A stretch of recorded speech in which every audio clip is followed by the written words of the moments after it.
El envejecimiento de la población cubana, otro fracaso de la dictadura cubana. ¿Cómo están, amigos? Bienvenidos a Noticias Importantes. Comenzamos. Esa autocracia que se jacta de alargar la vida de los cubanos se desatiende precisamente de los jubilados y de ancianos en general. Llegar a viejo hoy en Cuba es una desgracia, pues hay cada vez más jubilados y ancianos, pero menos personas produciendo bienes y servicios para mantener a quienes no pueden trabajar y para satisfacer las necesidades crecientes de la población, como reza la propaganda de los manuales marxistas. En la isla está ocurriendo lo que los expertos llaman crecimiento demográfico negativo, o sea, decrece el número de habitantes del país, de la mano del envejecimiento extremo de la población, que ya era crónico y se ha acelerado en los últimos años con el drenaje impresionante de tantos cubanos jóvenes hacia el extranjero y otros factores concurrentes. En 63 años de tiranía han emigrado unos 2 millones de cubanos. Hoy hay hasta en las islas Seychelles, India, Japón, Chipre, la Patagonia Argentina, Paraguay, la invadida Ucrania, Madagascar, Dubái, Egipto o Nueva Zelanda y decenas de otras naciones. Ese éxodo ocurre en un país que antes de 1959 era un imán para atraer inmigrantes. Durante la República precastrista llegaron a Cuba para quedarse unos 1,7 millones de extranjeros de todas partes del mundo, pero con el castrismo-comunismo se invirtió el flujo migratorio. Cuba devino enorme emisora de migrantes en proporción al tamaño de su población. Hoy, el 18% del pueblo cubano vive en el extranjero, una cifra cercana al 24,8% de los salvadoreños emigrados, igual al 18% de los uruguayos, supera el 14,5% de los dominicanos y duplica el 9,3% que han emigrado según los datos oficiales. Actualmente está en curso la más masiva estampida de cubanos, incluso mayor que la de Mariel en 1980, básicamente hacia Estados Unidos. Según los datos oficiales de Washington, en los últimos 6 meses llegaron a Estados Unidos más de 80.000 cubanos.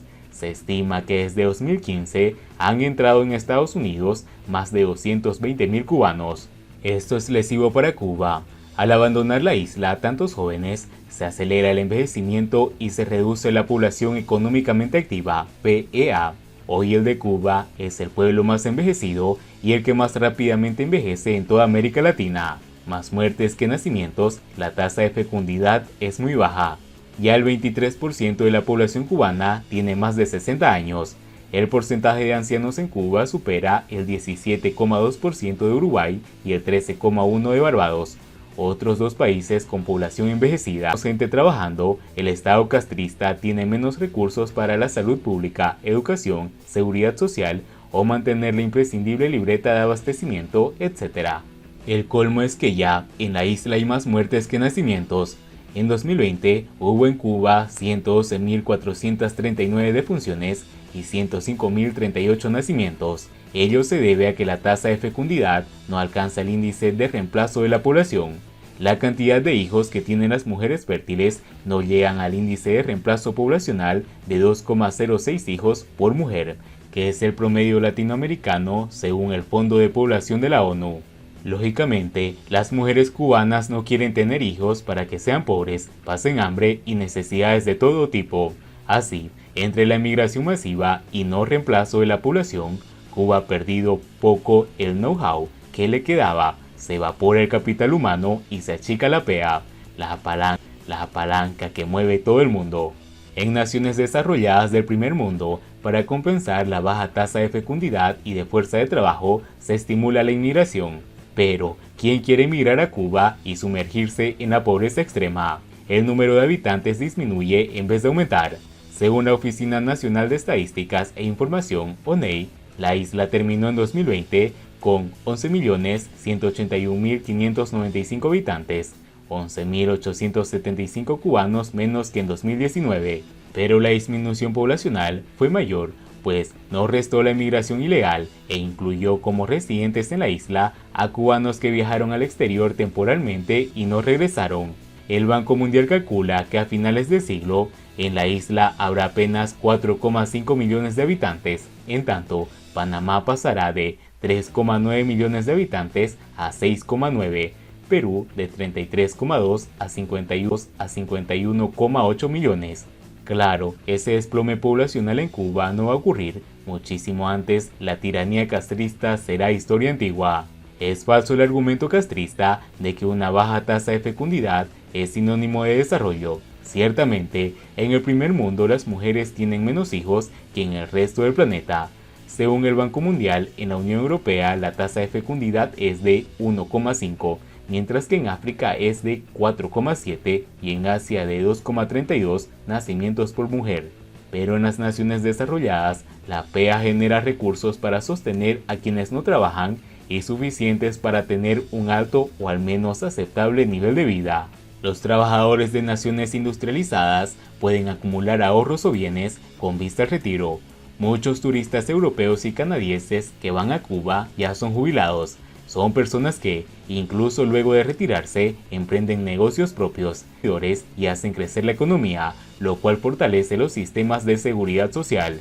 En Cuba eso es imposible. Quienes se retiran nunca tuvieron capacidad de ahorro, ni oportunidad de inversión o creación de negocios prósperos, y sus propiedades inmobiliarias están depauperadas o incluso a punto de derrumbarse. Las pensiones de los jubilados en Cuba no solo son sumamente bajas, sino que con la inflación desmesurada que azota nuestro país, se han hundido en la miseria y el hambre, sobre todo a quienes no tienen familiares que los ayuden económicamente. La pensión mínima es de 1.528 pesos, o sea 63 dólares, y la máxima es de 1.733 pesos, 72 dólares, mientras que el costo de la canasta básica oscila alrededor de los 4.000 pesos mensuales, o sea 166 dólares. En El Salvador, el país más pobre que llegó a ser liberado de la explotación del imperialismo por las guerrillas comunistas armadas y financiadas por el dictador Fidel Castro, la pensión mínima para los jubilados es de 304 dólares. Un obrero salvadoreño explotado por el capitalismo al retirarse recibe un mínimo de 241 dólares más que su colega cubano supuestamente emancipado revolucionariamente. Un jubilado cubano con una sola pensión no puede adquirir ni lo mínimo para no pasar hambre y necesidades básicas, ni hablar de las personas viejas que no son jubiladas y los ancianos desamparados. Y es que llegar a viejo en Cuba es una desgracia. El régimen insulta a los cubanos cuando arguye que gracias a la revolución la expectativa de vida de los cubanos es de 78 años. Chile tiene una expectativa de vida de 80,2 años, Costa Rica de 80,3 y en Uruguay es de 78 igual que en Cuba, sin ninguna revolución comunista mediante. Además, esa autocracia que se jacta de alargar la vida de los cubanos se desentiende precisamente de los jubilados y ancianos en general, particularmente desde que Raúl Castro asumió como dictador y militarizó la economía e inició el montaje de un capitalismo militar de Estado mafioso de corte fascista, más cruel, frío y cínico que el fidelista, que es mucho decir. El dictador desideologizó la economía, hizo añicos el pacto social socialista del Estado marxista-leninista, que da algo a cambio de ser esclavo del sistema. Se eliminaron subsidios que dejaron en el desamparo a los ancianos, jubilados o no. Con su ridícula pensión, los jubilados simplemente pasan hambre y no es una metáfora. Demacrados y delgados por la desnutrición, se visten como harapos. Muchos hurgan en los depósitos de basura algo de comer o para vender. Otros cuidan parques y baños públicos para ganar unos pesos y poder tomarse un vaso de agua con azúcar prieta como el desayuno. En fin, estamos en otro gran logro de la revolución. Esa revolución completamente fracasada. Y bien amigos, así vamos terminando las noticias importantes del día de hoy. Por favor, no se ayudarían mucho compartiendo las noticias y así poder informar a muchas más personas de la verdadera realidad en Cuba. Patria y vida mis hermanos, nos vemos en